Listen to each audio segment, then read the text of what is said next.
O'giral, qo'lingni bu yoqqa uzat. Tezroq. Alloh duolaringni ijobat qilsin. Tushlikdan keyingi namozni ado etmaysanmi? Ammo namoz o'qishingdan nima naf, agar ular seni bu yerga yetaklab kelgan bo'lsa?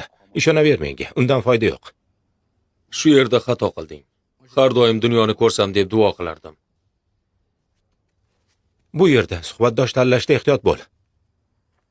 Nega endi? Sen kimsan? Qorovulmisan? Bo'lishi mumkin.